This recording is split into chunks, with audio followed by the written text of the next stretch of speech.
Yeah, Tessa Smith, Mama's Geeky. Thank you both so much for taking the time today. I really appreciate it. Of course. Hi, Nice to meet Tessa. you.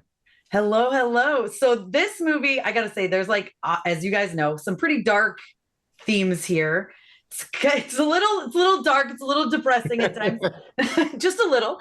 For you guys, when you like cut, how do you get back into like get away from that darkness? Because this is intense, especially anything that's involved with kids. As a mom, always gets me. Yeah, yeah, it is pretty dark. I haven't done a lot of movies like this, but I always like to watch them. I'm a huge fan of, David Fincher and uh, Seven and movies like that.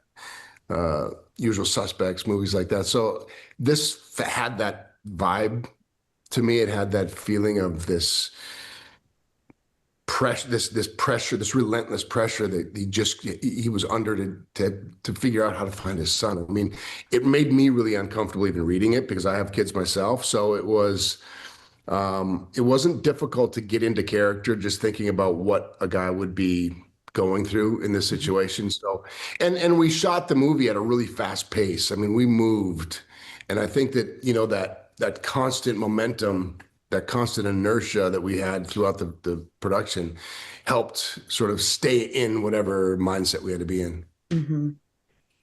Dylan, how about for you? Um, I think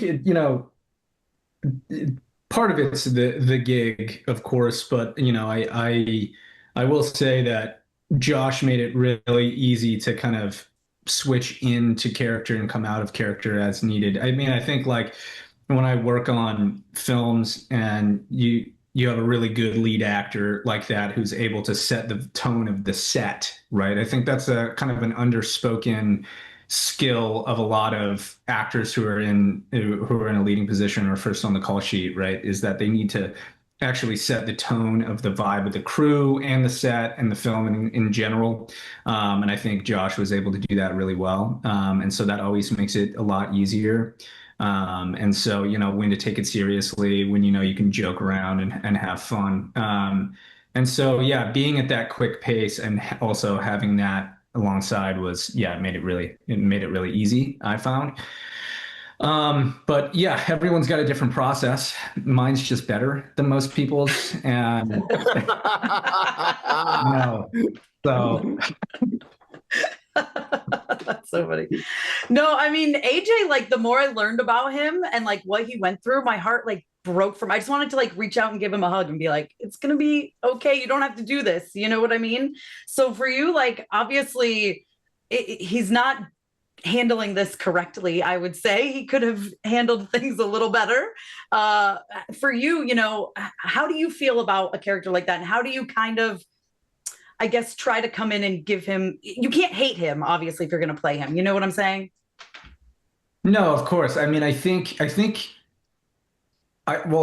like the revenge narrative is kind of just timeless in general, Yeah. right? I Mhm. think everyone naturally goes there. Their first instinct, especially when they're young, is to go like, oh, well, naturally I need to take revenge on the people that have done that, and I don't want to sit alongside it. I think AJ's character is well written because you can see the steps to which he got to that point, right? He felt like he was backed into a corner and nothing's happening. And I think that's really on the checklist of things as an actor you look for to make sure that you can get there and you can empathize with the character, right? Is that you need to understand where they're coming from and where they are now.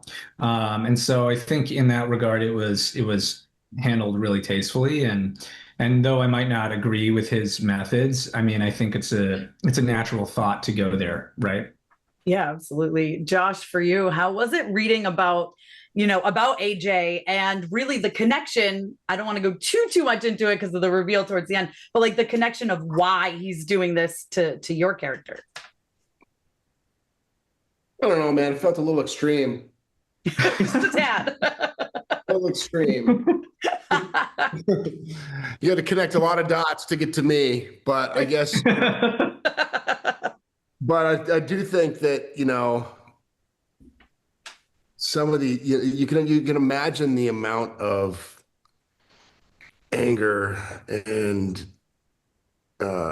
turmoil some of these kids in these positions have been through, that, you know, there's no telling what they'll do afterwards, you know, and I think he's a good example of that. You know, how do you stay good when the world keeps making you do bad things? You know, how do you come out of that situation and not just be full of fury? And I think that's, you know, and then after having lost his brother, you know, I think that all of that culmination of that pushes him to do things that are just so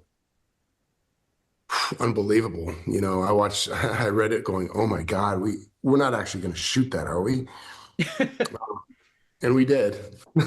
Yeah, no, but it's so good. You're both incredible in this, really. I was like I said, like on the edge of my seat, but also like just wanting to be like, AJ, it's okay. You don't have to do this. Like, you know, like as a mom, the mom in me is coming out like, you can find someone. Right. Way too late, but still, you know, no, you're both so great. So congratulations. And I can't wait for people to get to see this.